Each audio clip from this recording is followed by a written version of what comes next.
Hey guys, welcome back to the channel. We're doing another driving video today. I got my best friend Richard with me. We're going to be talking about opening up a business, whether it's small engine repair or not, but most of the topics today are going to be about small engine repair. My friend Richard knows nothing about small engine repair, but he's dealt with customer service. A lot. Like 15 years almost at this point? Yeah, so he knows the ins and outs of a bad customer. We're going to talk about what to do if a customer is bad, or how to open a business, what to expect, what to do, how much it should estimate. So first thing I want to talk about is, in a small business, when you open one up, what's the first thing we should do, Richard? The first thing you want to do is make sure your skills are actually worthwhile enough to open a business. You can't go into it going, oh, I'm just going to make a business, and maybe, like, say, for example, small engine repair. I don't know how to repair small engines. I'm not going to go make a small engine business. Even if I say, oh, I know how to repair, like, one lawnmower. I did well with that. I can't go and say I can repair all lawnmowers. So you want to make sure your skill set matches up first with whatever you want to do. You want to make sure it's a marketable skill and that you're skilled enough in it. You make sure you have the correct equipment, the correct tools, obviously the correct skill. You want to make sure you know your area decently enough. Take a look around, see if it's actually a worthwhile thing before you even start a business. Right, and besides that, also make sure you go to your county clerk's office and see if you need a business license to open up a business or not. Yeah. Depending on what location you are, what city, what state, anything you're in, you might not need one, you might need one. In my situation, I am actually in the county of my city, so I do not legally need a business license. And you also want to go to whatever your state is and then type in trade name and apply for a trade name. Make sure your name isn't taken so you can actually use that and you don't get in trouble. So you want to make sure you have your trade names and your business license so you can actually do a business. Then it's about finding your location. Yeah, you always got to make sure figure out where you're located. Like, say, for example, again, go back to small engine repair. Say you look through the town, make sure that if you're going to open a small engine shop, how many places are there? And if they're all grouped together, maybe that's where the business is, sure. But you also want to maybe put yourself in an area where they're not. Make yourself more available. Make it so that way you can go places and it's not going to, what's the word I'm looking for, not be out of it's not oversaturated market. You want to make yourself available and open in an area where maybe that's not been available before. I think what you're trying to say is, Richard, don't be O'Reilly's. Don't open up a shop right across the street from an AutoZone. Every single one. No, yeah, you want to just find a completely different street corner and put your shop there. Right. You also don't want to make your competition too angry at you. Because if you try to set yourself up with too much competition before you're ready, you could end up with a situation where maybe they'll tell every one of their customers to tell all their friends and family, hey, yeah, that shop over there, they're awful. I don't want anyone to go near them. And you can get a bad word of mouth right off the bat before you even get a chance to start. That pretty much covers, opening up a business for any kind of person, even a small engine business. But what I want to talk about now is customers in the small engine repair business and in businesses overall. Because you're going to get the good ones, the great ones, and you're going to get the bad ones. A bad customer can make you feel unmotivated to continue on. Yeah, they can also make you motivated sometimes by sheer spite, or just try harder. To try harder and just to show, no, this person doesn't know what they're talking about. Because the one thing that what's always going to try is some people are going to come in and put you down. There's always going to happen, no matter what the business is. So the first thing you have to do when you meet any customer, and also to yourself, and the most important thing you will ever sell is yourself. You have to put yourself up as the biggest and best product that you have available. Let them know that you are the best at what you do. Even if you're not, you have to make them believe you are to an extent. And that's how you get people coming back. That's how you get return business. You don't come into a situation and go, maybe I don't know what I'm doing, but I could probably find out how to fix that, for example. And you want to come in there and go, yeah, I know what I'm doing. I have been doing this for a while. I know what that is. I know how to find it. Even if you don't really quite 100% know what it is, sell yourself as not only do you maybe know something, but you can find it out without being extremely time wasting. Now let's talk about customers. What I want to talk about, this mostly be, my area of expertise, is customers who don't pick up. Let's say you fix their product, you try to call them, you can't get a hold of them. How long do you take to store that before you sell it? Now I want to make a disclaimer here. Every state is 100% different. Every area is different. Check your local laws to find out the truth. But I would have to say the majority of it would be communication, and about 30 to 90 days is what you'd keep it for. Because what you do is you text them, you call them, you say, hey, listen, I've tried to get a hold of you, and then certified letters. Always go through the USPS, because if you send them a certified letter, that is recorded, it's on document, and you make sure that you have a trail saying that you've at least tried to contact this person. You tried everything in your power to get a hold of them. Now, in my state, we have to wait 30 days before we can send them a letter, and then 30 days to respond to that letter, and then we send them one more letter, and then that letter says we're going to sell it. But in my state, you cannot sell the merchandise for anything over the repair. So if you only did a $75 repair, now you can technically tack on your storage fees to make your money back. But if you only did a $75 repair, you can't sell that item for more than what you put into it. You have to sell it for what you require for your services. Now, I don't know how that applies to other businesses. I guess other businesses, like a tech, if you're a cell phone repair person, or if you're, a storage unit place, or whatever, a car salesman and mechanic. But being a small engine mechanic, we really don't have mechanic liens. Like, we don't put liens on stuff. Yeah. But what do you think about that, Richard? What do you think about getting rid of stuff? How long should I keep it? Because right now I do have a motorized scooter, and this guy just dropped off the map. Dropped off the map, and I can't get a hold of him, and I haven't heard from him in probably 2 months now. I'm about to send him a letter, but how long should I actually keep that for to give him a chance? Well, for me, I didn't until you told me earlier about the time limit. My original thought was about 2 weeks. You start getting a hold of them, After a month, if they haven't got back to you, try to sell it if you can and recoup your losses. But honestly, if it comes to the point where after you've sent the letter, done all that, you said it has to be 90 days. Honestly, if they're not going to even come back, they've given you zero contact or anything, at that point, it's your product. You put the time, effort into it, and it's kind of like almost if you're living in a place. Once you're there 3 months, they legally can't kick you out because you're living there. Yeah. It's the same kind of aspect. But there's always going to be customers who they want something but they can't afford it, or they just don't want to pay for it anymore after a point. And you got to find a way to make it work for you without, again, alienating your customers. You want to make sure that they know that, hey, you always will make sure, have an effort to get a hold of them and sell them their things they need for your services as they are. Yeah. Now let's also talk about what happens if you you do a repair and a customer comes back and they don't want to pay you. I'm not going to pay you. Well, in my opinion, like I said, every state's different, but in my opinion, you don't get your stuff back. I fixed your pressure washer. You don't want to pay me for fixing it. You don't get it back. They can make a big huff and puff if they want. They can take you to court, whatever.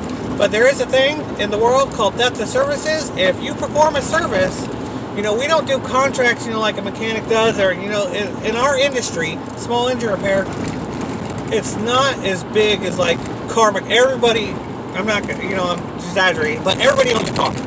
Not everybody owns a lawnmower. Some people outsource, their lawn care and their welding and whatever. Or in my case, I don't have a lawn. Or you rent them, yeah. So, everybody owns cars, so there's laws made for mechanics, but our small engine mechanics, I think we fall into that category. So if they refuse to pay you, now, however, though, if they come and say, hey, listen, man, the repair is $75, that's what I need, and they're like, hey, dude, all I got is $60, now that's your discretion whether you want to take that $15 loss or not and do it. Most of the time, you just do it, make the customer happy, and, as long as you didn't have to spend a bunch of money in parts and stuff, and you just did basic repairs, and you're willing to take it, most of the time you can make the customer happy and get a good review. But if they're flat out just paying you to fuse anything, don't even give them their stuff back. Not at all. Yeah, a lot of that comes also down to how much do you want them as a repeat business? Are they repeat business? Are they someone who's come in a few times and hey, I know that they're usually good for it. Maybe this one time they're not. Maybe next time they'll give you a big tip or something too. hard to tell.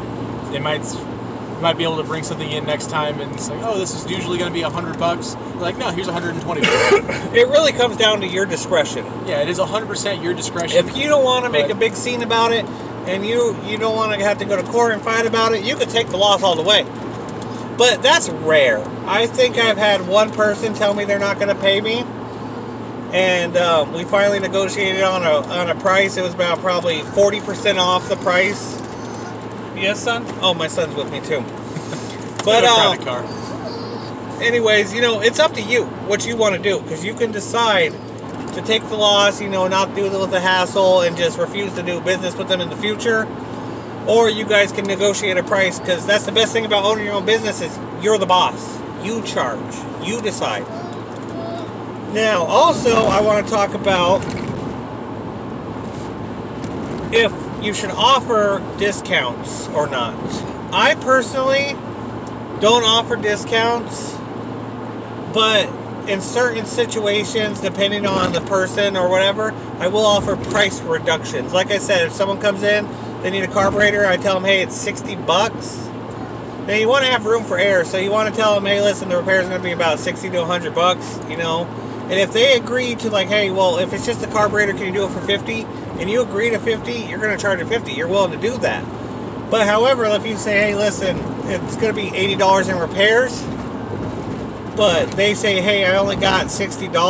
Now, that is your choice to take that and do it for $60 if you got nothing better to do to make some money, or to just say, hey, I have to charge $80. I'm really busy. If you want it done, I'm going to have to charge what I got to charge.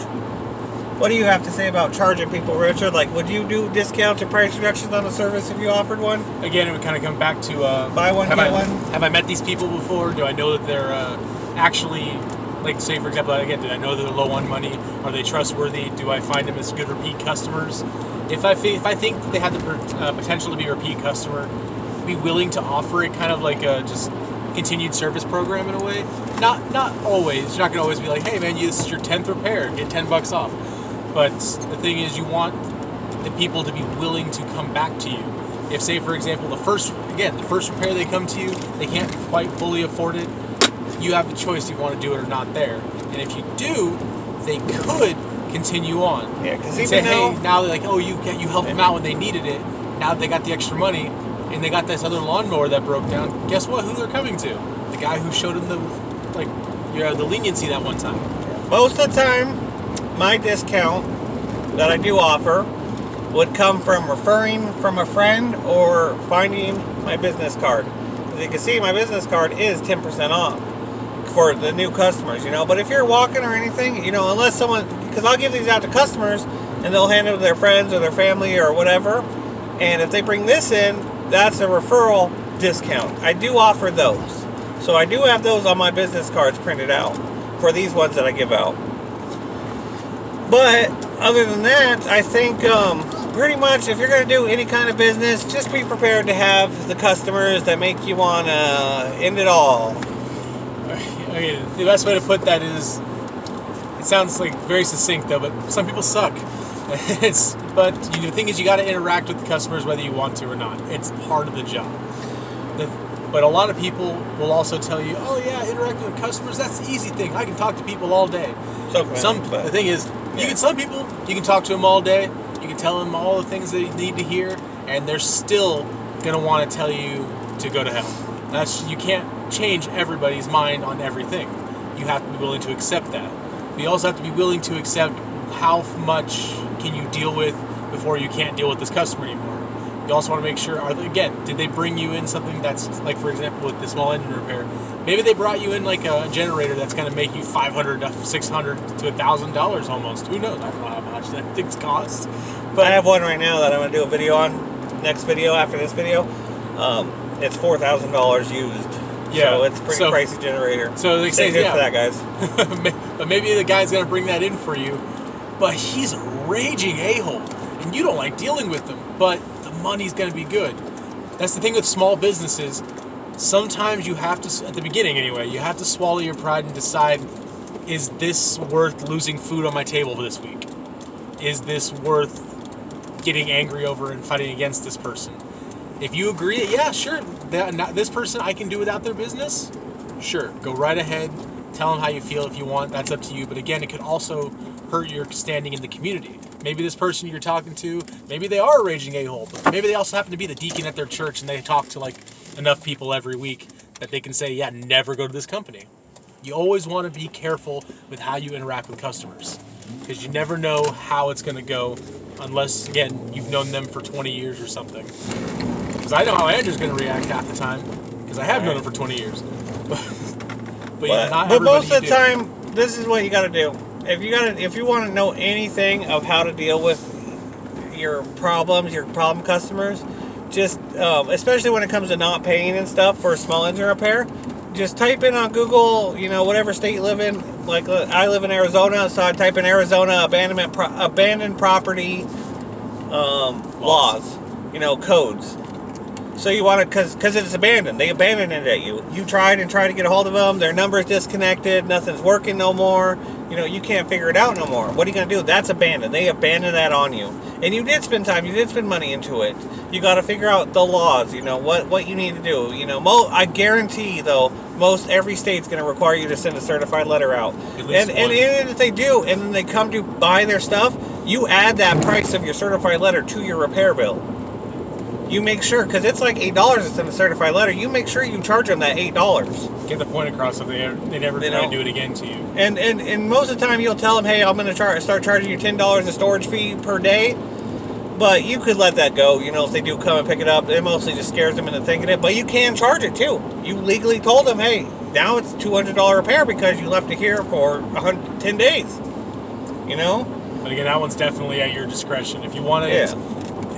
Again, you want to make sure that if you're going to try to tell someone, hey, I'm going to charge you this fee is like a threatening kind of way, it's not always a good thing to do, but it can help in certain situations. Some people, that's all they'll respond to, is when you respond to their bombacity with your own.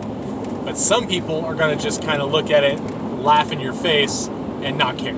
But it's all about laws, You got to make sure you're following your state and local regulations. You want to make sure that you're not breaking the law. Yeah.